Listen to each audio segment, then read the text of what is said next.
The crystalline walls of the research station hummed with barely contained energy as Dr. Zephyr ran her scaled fingers across the control panel. The alien scientist's three eyes focused intently on the readings displayed in shimmering holographic text. After decades of research, they had finally done it. The ultimate predator, a creature designed to be the perfect killing machine, lay dormant in the containment chamber before her. The beast was massive, easily twice the size of a warrior, with obsidian scales that seemed to absorb light itself. Its 6 powerful limbs ended in razor-sharp claws capable of tearing through starship hull plating. Rows of crystalline teeth lined its elongated maw, each one harder than diamond and sharper than any blade the galaxy had ever seen. Bioluminescent markings pulsed along its serpentine neck, indicating the neural pathways that gave it intelligence far beyond any natural predator. "Project Nightmare is ready for activation," Zephyr announced to the assembled research team. Her voice carried the pride of someone who had just created what she believed to be the galaxy's apex predator. The other scientists, a mixture of and representatives, gathered around the observation deck with a combination of excitement and fear. Commander Vex, the station's security chief, shifted nervously in his. "Are you certain the containment protocols will hold? This creature was designed to hunt and kill anything that moves." Dr. Zephyr's mandibles clicked in what passed for laughter among her species. "Commander, this beast was engineered using genetic material from the most dangerous predators across 17 different worlds. It has the venom of a shadow snake, the raw strength of a titan crusher from the outer rim, and the cunning intelligence of a hunter. Nothing in this galaxy can match it." The activation sequence began with a low harmonic pulse that resonated through the station's hull. Energy coursed through the beast's dormant form as its engineered biology came online. First, the bioluminescent markings began to pulse with a steady rhythm. Then, massive eyelids slowly opened to reveal eyes like molten gold, scanning the chamber with predatory intelligence. The creature rose slowly, testing its limbs with deliberate precision. Every movement spoke of lethal grace and barely contained power. It turned its massive head toward the observation deck, and for a moment, every being present felt the primal fear of being evaluated as prey. "Magnificent," whispered Doctor, the geneticist who had helped design the creature's enhanced musculature. "Look at how it moves. Perfect balance, optimal leverage for maximum striking power. We've created the ultimate apex predator." The beast began to pace within its containment chamber, its claws leaving deep gouges in the reinforced flooring with each step. The sound echoed through the station like the ticking of a massive clock, counting down to something inevitable. But their celebration was short-lived. Alarms began blaring throughout the station as long-range sensors detected an approaching vessel. The ship's signature was unlike anything in their databases, featuring technology that seemed to bend space around itself in impossible ways. "Unknown vessel approaching," announced the station's AI in its cold, mechanical voice. "Configuration unknown, technology level indeterminate." Through the viewport, they could see the approaching craft. It was relatively small, about the size of a personal transport, but it moved through space with an elegance that spoke of advanced engineering. The hull seemed to shift and flow like liquid metal, and strange energy patterns danced across its surface. "Hail them," ordered Commander Vex, though his voice betrayed his nervousness. This was supposed to be a classified research facility. How had anyone found them out here in the void between systems? The response came immediately, but not through their communication systems. Instead, a holographic figure materialized in the center of their control room. The alien was bipedal, roughly humanoid in shape, but clearly not from any known species. It stood upright on 2 legs, had bilateral symmetry, and possessed what appeared to be manipulator appendages extending from its upper torso. "Greetings," the figure said in perfectly understandable galactic standard, though none of them had provided translation protocols. "I am Captain Sarah of the exploration vessel Wanderer. I couldn't help but notice the energy signature from your little project down there." Dr. Zephyr's scales rippled with indignation. "This is a classified research facility. You have no authorization to be in this system." The human smiled, an expression that somehow managed to be both friendly and unsettling. "Authorization is a relative concept when you're the first of your species to make contact with galactic civilization. But don't worry, I'm not here to cause trouble. I'm just curious about what you've got cooking in that lab." "Impossible," muttered Doctor. Our sensors show no signs of advanced civilization in this sector. How did you develop interstellar travel? Captain's smile widened. Oh, we're full of surprises. Mind if I come aboard? I promise I'm house-trained. Before anyone could object, a shimmering portal opened in the middle of the control room, and the alien stepped through as casually as walking through a doorway. The casual display of technology that could manipulate space itself left the assembled scientists speechless. The human was smaller than any of them, standing barely as tall as a juvenile. Its skin was pale and soft-looking, with no visible armor plating, scales, or natural weapons. Thin hair covered the top of its head, and it wore simple clothing that offered no apparent protection. By all appearances, it was one of the least threatening beings any of them had ever encountered. Fascinating setup you have here, the human said, walking over to examine the containment chamber's control systems. Genetic engineering, cybernetic enhancement, bioluminescent neural pathways, very impressive work. Dr. Zephyr found her voice first. You cannot be here. This creature is extremely dangerous. It was designed to be the perfect predator. The human glanced down at the packing beast and nodded appreciatively. Oh, it's beautiful. Look at those muscle groups, the way it carries itself. Definitely built for killing. She paused, studying the readouts. Though I notice you've incorporated some interesting design choices. The enhanced aggression centers, the reduced capacity for bonding behaviors. Why would you want a predator that can't form pack bonds? Pack bonds would make it less efficient, Commander Vex explained, despite himself drawn into the technical discussion. A solitary hunter is more focused, more deadly. The human made a thoughtful sound.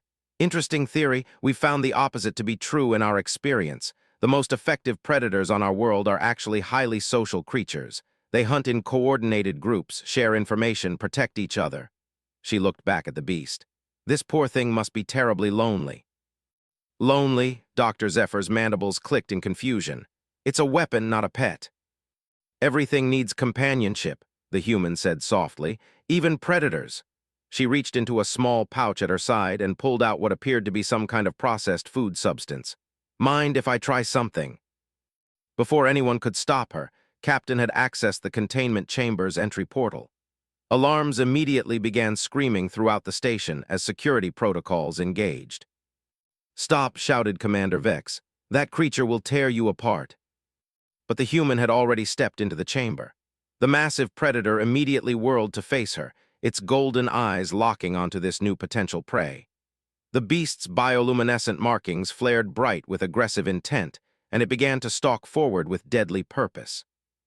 The assembled scientists watched in horror, certain they were about to witness the gruesome death of this strange alien visitor. The creature was designed to kill, engineered to be the perfect predator. There was no way this small, seemingly defenseless being could survive.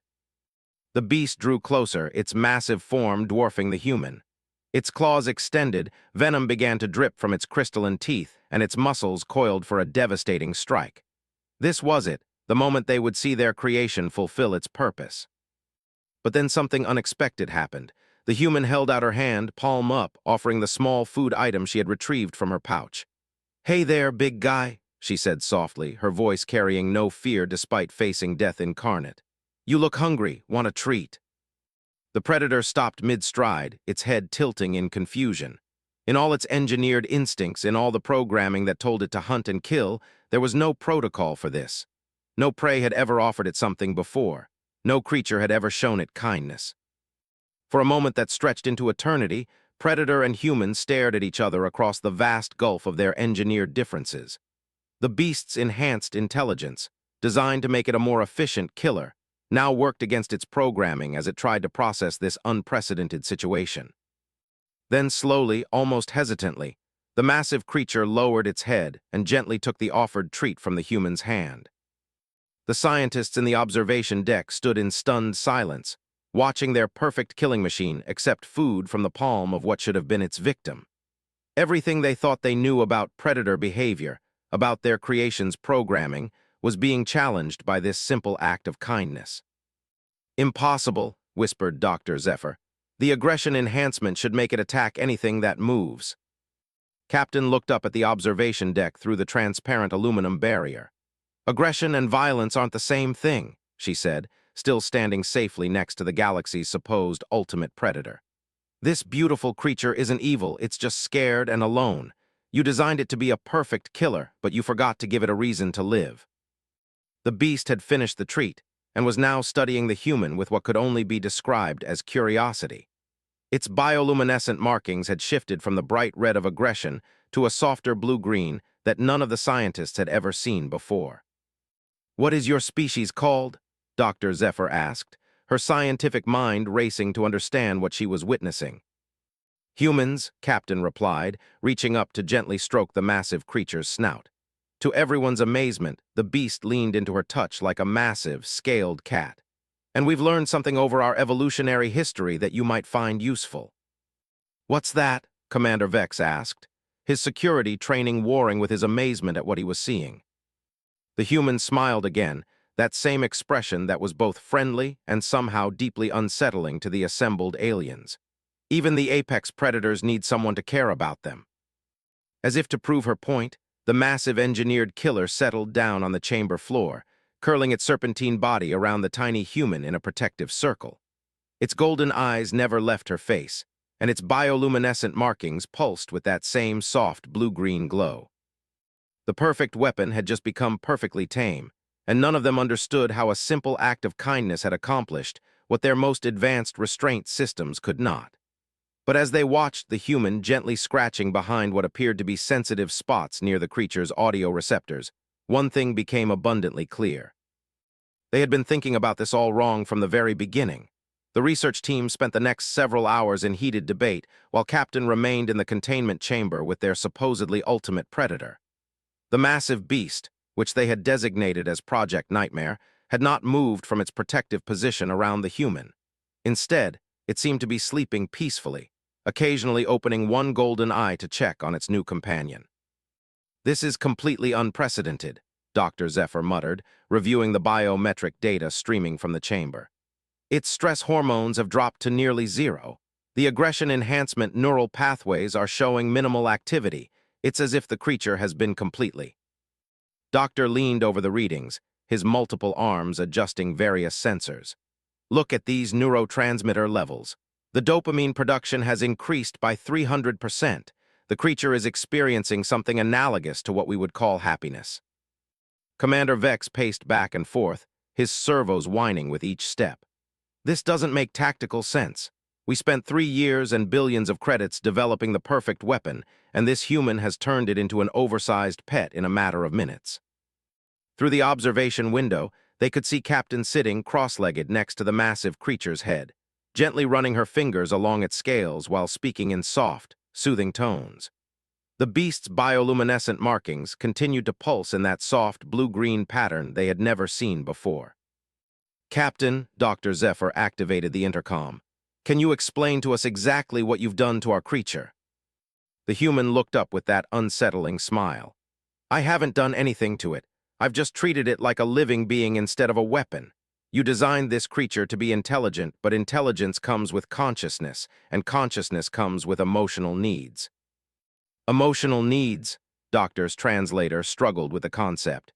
"We enhanced its cognitive abilities for tactical purposes, not for feelings." "Intelligence and emotion aren't separate systems," Captain explained, still stroking the creature's scales. "At least not for any species we've encountered. When you gave this beautiful creature enhanced intelligence, you also gave it the capacity for loneliness, fear, and hope." The massive predator rumbled softly, a sound that none of the scientists had ever heard from their creation.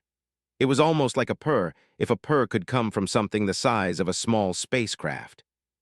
"But the aggression enhancements," Commander Vex protested. "The territorial instincts, the prey drive, the enhanced fight response. How are you suppressing all of that?" "I'm not suppressing anything," the human replied. "I'm just showing it that there are alternatives to violence. On my world, we learned long ago that the most dangerous predators can also be the most loyal companions." She reached into her pouch and pulled out another treat, which the creature accepted with gentle delicacy despite its massive size and razor-sharp teeth.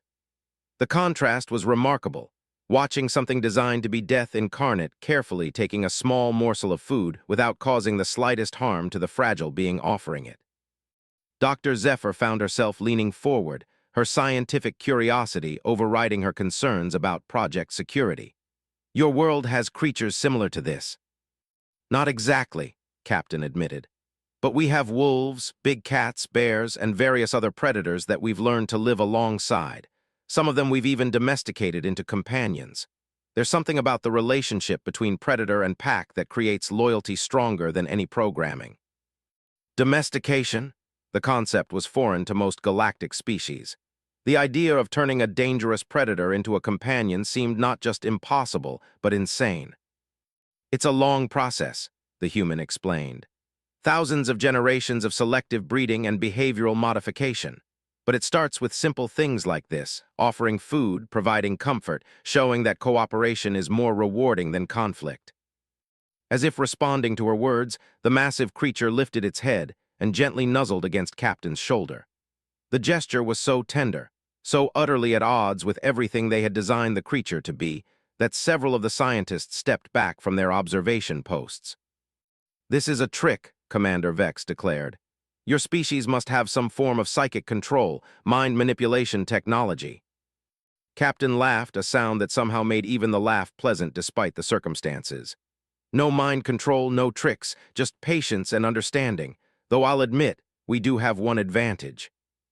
"Which is?" Dr. Zephyr asked, though part of her was afraid to hear the answer. "We've been apex predators ourselves for a very long time," the human said quietly. "We understand what it's like to be designed to hunt, to kill, to survive at any cost. But we also learned that survival is easier when you're not alone." The implications of that statement hit the assembled scientists like a physical blow. They had been so focused on the creature's predatory capabilities that they had never considered what species could have created such an effective predator. A species that understood hunting not from the perspective of prey, but from the perspective of other predators. "Your species are predators?" Doctor asked, his voice barely above a whisper. "Oh yes," Captain replied, and for the first time there was something in her voice that sent chills down the spines of every alien present. "We evolved as persistence hunters. We chased our prey until it collapsed from exhaustion, then killed it with tools we made ourselves. We spread across our entire world, drove countless species to extinction, and eventually turned our predatory skills toward each other." She paused to scratch behind what appeared to be the creature's equivalent of ears, causing it to rumble with contentment. "But we also learned to cooperate, to form bonds, to channel our hunting instincts into protection instead of destruction. That's what this beautiful creature needs, not enhancement or programming, but purpose." Commander Vex felt his environmental systems working overtime to keep his body temperature regulated. "You're saying your entire species are predators on the level of our creation." "I'm saying we were," the human corrected. "Evolution, technology, and social development have moved us beyond pure predation, but we still remember what it was like. We still carry those instincts, and we've learned to live with them rather than be controlled by them." The massive creature had begun to doze again, its breathing slow and steady. But even in sleep, it remained positioned protectively around the human, one golden eye occasionally opening to scan for potential threats. "Look at this neural activity," Dr. Zephyr said, studying the readouts. "Its brain patterns are showing signs of what appears to be dream activity, but the REM patterns are unlike anything we've seen before." "Probably dreaming of running," Captain said softly. "Predators dream of the hunt, but also of the pack, of belonging to something larger than themselves." "This is all very fascinating," Commander Vex said, though his tone suggested he found it anything but. "But what happens now? We can't just abandon 3 years of research because you've managed to temporarily pacify our weapon." "Weapon?" The human's voice took on a different tone, one that made every alien present suddenly very aware of their own vulnerability. "Is that really what you think this is?" She stood up slowly, and the massive creature immediately came alert, rising to its full height beside her. The contrast was striking, the tiny human next to the massive engineered predator, but somehow both seemed equally dangerous. "You created a living, thinking, feeling being," Captain said, her voice carrying a weight that seemed to press down on everyone in the observation deck. "You gave it intelligence, consciousness, and the capacity for emotion. Then you tried to turn it into a tool." The creature's bioluminescent markings began to shift, the soft blue-green giving way to patterns that none of the scientists recognized. It wasn't the aggressive red they knew, but something else entirely. something that spoke of alertness, of readiness, of potential. On my world, we have a saying, the human continued. The most dangerous predator is the one that has something to protect. As if responding to some unspoken signal, the massive creature stepped forward, placing itself between Captain and the observation deck. Its posture was not aggressive, but it was unmistakably protective. The message was clear. If anyone threatened this human, they would have to go through the galaxy's ultimate predator to do it. Fascinating, Dr. Zephyr breathed. In less than 4 hours, you've managed to redirect its protective instincts toward yourself. I haven't redirected anything, the human corrected. I've just given it something worth protecting, something that cares about it in return. The implications were staggering. They had created a weapon that could be turned into a guardian, a killer that could become a protector, but only by someone who understood what it truly meant to be a predator. What do you want from us? Commander Vex asked, though he was beginning to suspect he already knew the answer. Captain looked up at them through the transparent barrier, her expression serious for the first time since she had arrived. I want you to understand what you've really created here. This isn't a weapon, it's a person. A living being with thoughts, feelings, and the right to choose its own purpose. She placed her hand on the creature's massive flank, and it leaned into her touch with obvious affection. And I want you to consider the possibility that cooperation might be more valuable than conquest. The creature looked up at the observation deck with those golden eyes, and for the first time, the assembled scientists saw not the blank stare of a programmed killer, but the intelligent gaze of a thinking being. A being that was currently deciding whether they were threats to be eliminated or potential allies to be protected. The choice, Captain's expression seemed to suggest, was entirely up to them. Think about it, she said simply. I'll be right here when you're ready to talk. Emergency session in the station's main conference chamber had been going for 6 hours, and tempers were running high. Representatives from 3 different galactic powers had arrived via quantum entanglement communication, their holographic forms flickering as they argued over what to do about the unprecedented situation. Admiral of the Imperial Navy slammed his armored fist on the table, causing the holographic display to waver. This is unacceptable. We invested enormous resources into this project, and now you're telling me it's been compromised by some unknown alien with treats. General of the Defense Corps rippled his tentacles in agreement. Our intelligence reports suggest this human species could pose a significant threat to galactic security. If they can neutralize our most advanced weapons with simple psychology, what else might they be capable of? Dr. Zephyr found herself in the uncomfortable position of defending both her research and the strange human who had upended everything. With respect, admirals, I don't think you understand what we're dealing with here. This captain hasn't just neutralized our creation, she's unlocked capabilities we didn't even know it possessed. Through the reinforced viewport, they could see into the containment chamber where the human and the massive creature had settled into what could only be described as a comfortable routine. Captain was apparently teaching the beast some kind of game involving complex hand gestures, and the creature was following along with obvious enjoyment. Look at the learning curves, Doctor added, projecting neural activity data above the conference table. In the past 12 hours, the creature has demonstrated problem-solving abilities that exceed our highest projections. Its pattern recognition has improved by orders of magnitude, and it's displaying creative thinking we didn't program into it.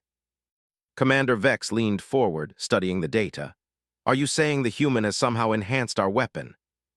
I'm saying she's awakened something we accidentally created but never recognized, Dr. Zephyr replied. When we enhanced the creature's intelligence, we inadvertently gave it the capacity for genuine consciousness. The human simply recognized what we had missed. Admiral's scaled features twisted into a scowl. Consciousness is irrelevant. We need a weapon, not a philosophy experiment. Captain's voice cut through their argument from the intercom system, though none of them had activated it. Actually, Admiral, consciousness is extremely relevant, especially when you're dealing with something that was designed to be intelligent enough to outsmart any opponent. The assembled military leaders turned to stare at the viewport, where the human was looking directly at them, despite the supposedly one-way barrier. Her companion creature sat beside her, its golden eyes also focused on the conference room with unmistakable intelligence. How are you accessing our communications? General demanded. I'm not, Captain replied. But your friend here is incredibly intelligent, and once I explained how sound carries through metal structures, it didn't take long to figure out how to listen in. Say hello to the admirals." The massive creature turned its head toward the observation window and, to the shock of everyone present, performed what could only be described as a formal bow. The gesture was precise, controlled, and obviously deliberate. "Impossible," whispered Admiral. "That level of cultural comprehension isn't part of its programming." "Programming is just the starting point," Captain said, gently stroking the creature's neck as it settled beside her again. "True intelligence is what happens when consciousness begins to interact with experience.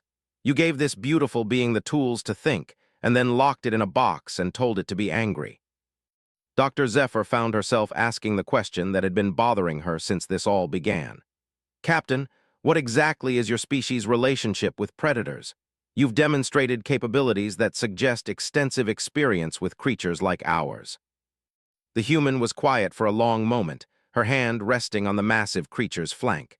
When she spoke, her voice carried a weight of history that none of them fully understood. "My species spent most of our evolutionary development as both predators and prey," she began. "We learned to hunt in packs, to use tools, to plan and coordinate attacks. But we also learned to form bonds that went beyond simple survival." She looked directly at the viewport, and once again the assembled aliens felt that unsettling sense that she was seeing more than she should be able to. "About 30,000 years ago, we encountered wolves, pack predators like us but far more physically powerful. Our ancestors had a choice: compete with them for resources or find a way to work together." The creature beside her rumbled softly, as if responding to the story. "We chose cooperation," Captain continued. "Over thousands of generations, we formed partnerships with wolves, selectively breeding for traits that made them better companions. Eventually, they became dogs, creatures that retained all their predatory capabilities but channeled them into protection and loyalty rather than aggression." General's tentacles writhed uneasily. "You're suggesting we should domesticate our weapon." "I'm suggesting you should recognize that your weapon is already a person," the human corrected. "And persons deserve the right to choose their own purpose." She stood up, and the massive creature immediately rose beside her, its movements synchronized with hers in a way that spoke of growing partnership. "Your creation has been trying to communicate with you since the moment it awakened," Captain said. "But you've been so focused on what you wanted it to be that you never listened to what it actually is." As if to prove her point, the creature began to emit a series of complex harmonic tones. The sounds were beautiful, almost musical, and clearly structured in patterns that suggested language. Doctor's multiple arms flew over his control panel. "Those are organized communication patterns. It's trying to speak." "It's been trying to speak for days," Captain said. "You just haven't been paying attention." Admiral leaned forward, his expression intense. "What is it saying?" The human listened for a moment, her head tilted as she focused on the creature's vocalizations. "It's asking questions. It wants to know about the stars, about other worlds, about whether there are others like it somewhere out there." The simple statement hit the assembled aliens like a physical blow. Their ultimate weapon, their perfect predator, was curious about the universe. It wanted to learn, to explore, to understand its place in the vast cosmos. "It's also asking," Captain continued, "why its creators are afraid of it." The silence that followed was deafening. Commander Vex found himself looking at the creature with new eyes, seeing not a weapon but a being that had been born into existence only to be imprisoned and treated as a thing rather than a person. "This changes everything," Dr. Zephyr said quietly. "If the creature is truly conscious, truly intelligent, then we have ethical obligations beyond our original mission parameters." Admiral's voice was sharp with frustration. "Ethics don't win wars, Doctor." "Neither do weapons that refuse to fight," Captain pointed out. "But guardians who choose to protect can change the outcome of entire conflicts." She placed both hands on the creature's massive head, looking directly into its golden eyes. "The question you need to ask yourselves isn't whether you can control this being. The question is whether you're worthy of its trust." The creature began to vocalize again, this time directing its complex musical tones toward the conference room. The sounds carried emotional undertones that were impossible to ignore, even through the translator systems. "What is it saying now?" General asked, despite his obvious reluctance to treat the creature as a communicating being. Captain smiled, but this time the expression was genuinely warm rather than unsettling. "It's offering to help. It understands that you created it for protection, and it wants to fulfill that purpose, but it wants to choose how to do it." "Protection of what?" Commander Vex asked.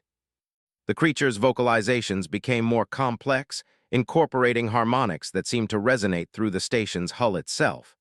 Captain listened intently, occasionally responding with sounds that no human throat should have been able to produce.